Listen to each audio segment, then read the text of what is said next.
partage. léegi man bëggoon naa xam paasan nga wax ñu tuuti ci loolu quoi aussi qu'est-ce que tu en penses. mais c'est-à-dire que tey mën na li nga damay aborder dans le même sens mën naa ci wax lu bare mais du ma ci sori parce que dafa am leneen lu xew loo xam yow sa taxawaay daf ci am solo. Madina Touré, économiste de développement, qui a son mouvement 100% citoyen. yow da ngay nekk candidat élection municipale. Territoriale. waaw loolu jotagul nag paase. mais yow yaa ngi koy xalaat su fekkee dafa war a nekk ban boor la Sacré-Cœur, Mermoz. non man je suis dans la commune de Mermoz Sacré-Cœur. j'ai déjà été candidate en 2022. en 2022. C'est-à-dire que c'est la première démarche de contestation. Exact. En disant les choses ne doivent pas se passer comme ça. Exact. Et tu prends tes responsabilités, tu dis, écoute, tu poses un acte. Tu poses un acte. Après, tu poses un acte. Qu'est-ce qui s'est passé? Alors, qu'est-ce qui s'est passé? Il y a eu plusieurs candidatures. Et puis, il y a eu des alliances. Il y a eu la tendance à l'alliance politique. Oui. Comment dire, peut-être de circonstances. C'était la vérité du moment, mais la vérité du moment, c'est avéré, n'est pas la vérité d'aujourd'hui. Donc, voilà, les xew ñëpp xam nañ ko. Donc, aujourd'hui, le mandat municipal, waaw, ça se termine. Et... yaa ngi ci xalaat. Non, man damay constater. Man, je fais des constats. Je pense que dénkoon naa la sama programme ah dénkoon naa la sama programme de campagne. dénkoon naa la ko.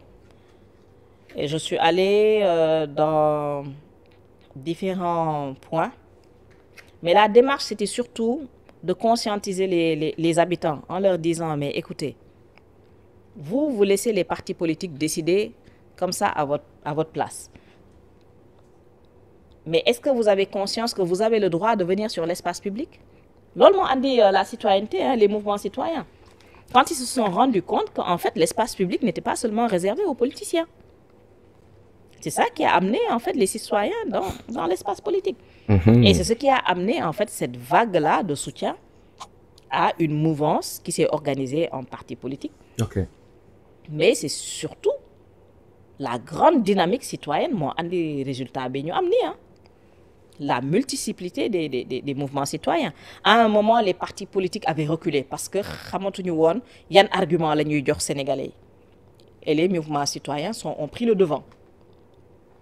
Ok. Moi, je peux parler des coalitions, mais oui. Je peux parler de Aar Sunu Élection. Aar Sunu Élection, ils ont fait ce qu'ils avaient à faire. Ils ont été devant.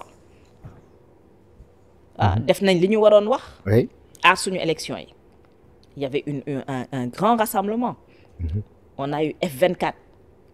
Le F24, c'était les partis politiques, c'était les mouvements citoyens, c'était la société civile.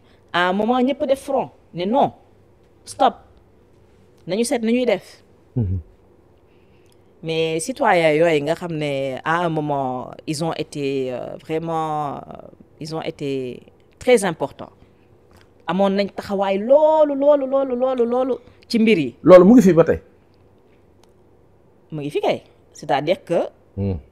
li ñu daloon 2000. nga xam ne dañu porter la dynamique populaire à porter le président Ablaye Wade au pouvoir. Ouais. C'est vraiment la dynamique populaire. La dynamique populaire avec xam nga les populations dañ ne woon dañu xalaat ne que parti rek moo mën a porter combat entre partis quoi. Et quand c'est comme ça population yi dañ lay fal ba pare dem toog di xaar suñu kontaanee ñu reconduire la suñu kontaanul ñu sanctionner la mais non. On a perdu assez de temps, quoi. Maintenant, c'est-à-dire que les citoyens, ñoom ñoo nekkoon ci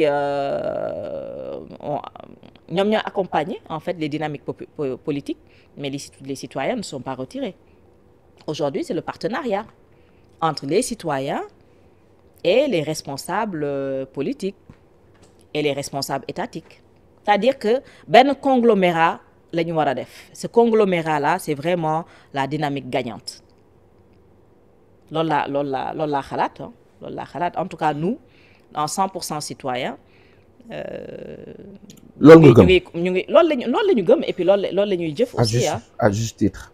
loolu moo ñuy yóbbu aussi ci dialogue politique bi. dialogue boobu justement. c'est un dialogue national, c'est un dialogue politique. dialogue boobu justement nan nga ko gisee nan nga kaa dundee. mais on est à l'heure de l'union sacrée hein. Une fois que on a été ensemble sur des idéaux mais tey jii liggéey moo des quoi. politique amatu fi quoi. Et quand je dis politique amatu fi mooy la politique politicienne. Ouais, là on a passé un cap. C'est-à-dire le cap du changement. On a tous décidé qu'il fallait changer. Maintenant, il faut dire comment on change. Et nous tous qu'on accepte aussi de changer. Et pour ça que les citoyens ne vont pas se retirer de l'espace politique. Madame, li ñu daloon 2000, dal ñu 2012, dal ñu 2024, mënatuñu dal quoi. Parce qu'on ne va pas se retirer et dire au pouvoir public, écoutez, déroulez et on verra à la fin. Non, on est ensemble. Parce que nous aussi, nous devons watcher les résultats aussi à la base. C'est le citoyen qui doit parler à son camarade citoyen. Bon, amul information bi mu jox lako, mais dans le bon sens quoi. Maintenant là ko gissé. Alors quand on nous dit est-ce que ouais votre mouvement citoyen il va devenir un parti, je dis mais un parti pour faire quoi? Un parti politique pour faire quoi? Fi naka lañuy définir le parti politique? C'est un groupe qui va à la conquête du pouvoir. Le citoyen, il estime qu'il a déjà le pouvoir de décider, le pouvoir de dire qu'il a fal wala faluma ki. Yeah. Mais un parti, si tu crées un parti, tu prends parti. Ça veut dire que yow ak say ñi nga àndal, seen intérêt rek ngeen di défendre. Nous, on n'a pas cette logique-là. Nous, on se met au service en fait du peuple, au service des citoyens.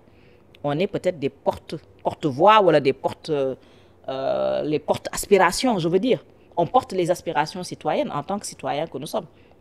En tant que aussi peut-être pratiquants que nous sommes. On est des agents de développement qui nous exprimons sur l'espace public. Hein, non lañ ko wara gissé. Et l'espace public aujourd'hui, c'est l'espace politique. Mais bon, l'espace politique, oui, ok, on peut dire que c'est l'espace politique parce que loolu lañu xam. Di nga jël parole ci dialogue bi inchallah. Mais il y a les ateliers hein. Oui. Mais loolu lañ fay démé aussi. Mais officiellement par rapport au grand public. Par rapport au grand public, ce que je souhaite faire, c'est faire une restitution après le dialogue. Faire une restitution, là, lañ fa wax ci lan lañu d'accord. C'est ça le partage d'informations, té loolu responsable yépp ko wara def. Responsable yépp ko wara def, la restitution. Mais surtout qu'on se mette ensemble autour de l'essentiel. L'essentiel c'est quoi? L'essentiel c'est l'intérêt du Sénégal. L'intérêt du Sénégal c'est quoi? C'est mettre en place des stratégies de développement. Mettre en place des stratégies de développement, identifier des leviers de développement, identifier fi nga xamné fofu la problème yi nek, déjà il faut nga xam problème yi. Et puis voilà, ngay saafara problème yi au fur et à mesure. Au fur et à mesure, exactement. Non, au fur et à mesure. Mais c'est-à-dire que problème yi dafa bari, dañu nek dëkk bo xamné problème yi bari na, mais en même temps du ay problème yo xamné ëpp na loxo quoi, ëppul loxo. C'est-à-dire il faut juste que on s'organise pour pouvoir prendre en charge des problèmes. Mais encore une fois, il faudrait que également nous on est particulier. On est particulier. On a une grande majorité de l'activité. Activité lu ci bari ci secteur bi ñuy wax informel lay xew. Mais ñun ñoo wara adapter wu. C'est pas l'informel qui doit s'adapter jusqu'à ce qu'on arrive à un environnement qui est plus ou moins normé, plus ou moins. Et la norme, nous ñoo koy définir. Du norme jamour la ñuy ñëw poser suñu cadre. Ñun ñoy définir ensemble. Moi, j'aime bien parler de la charte du Mandé. La charte du Mandé, ça existe depuis 1900 non, ça faut là pas 1900, depuis 1300. 1300, ça fait combien de siècles? Barina. C'est avant même la déclaration comment dire, la déclaration universelle des droits de l'homme. La charte de Mandé, Soundiata Keïta. Du 10 décembre 1948. Soundiata Keïta. Non, c'est bien après. Ouais, c'est bien après. Bon, la charte du Mandé, voilà, il y avait tout. tout homme voilà a les mêmes et d'égale dignité. Tout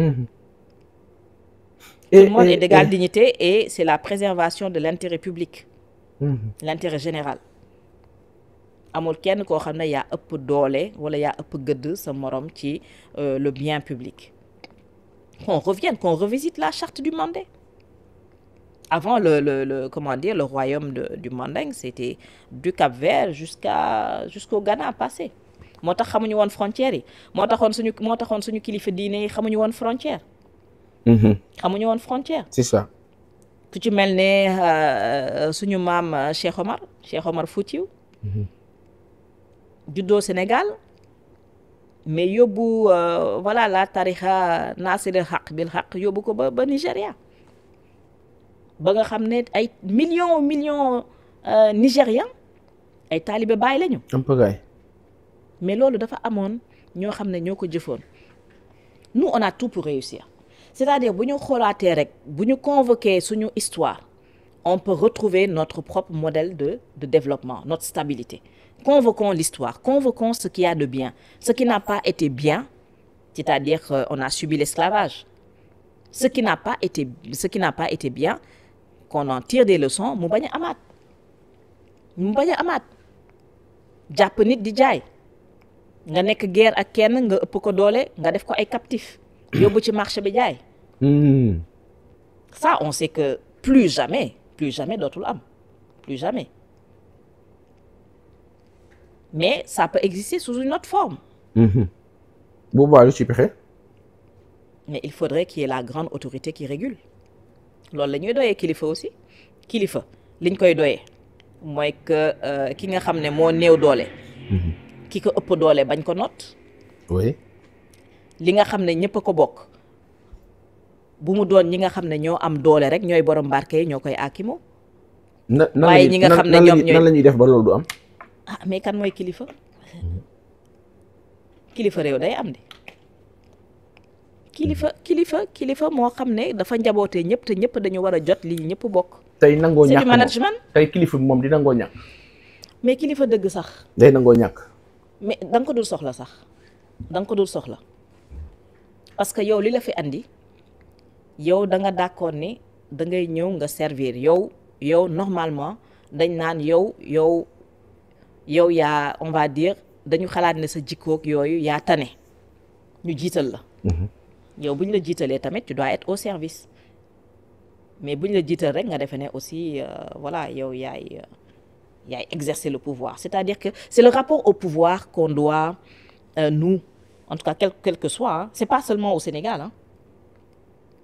Regardez ce qui se passe aux États-Unis c'est-à-dire c'est le rapport au pouvoir suñu relation ak ndombol tànk yi ñu dénk lan moo tax ñu dénk ñu ko pour lan la ñu namm ci ñun ba dénk ñu ko. Bonne question. C'est-à-dire que le pourquoi quelle est la finalité de ce qu'on a c'est quoi quand on se pose la question lan moo tax yow ñu jiital la lan moo tax ñu dénk la boo ko comprendre rek dafay yomb.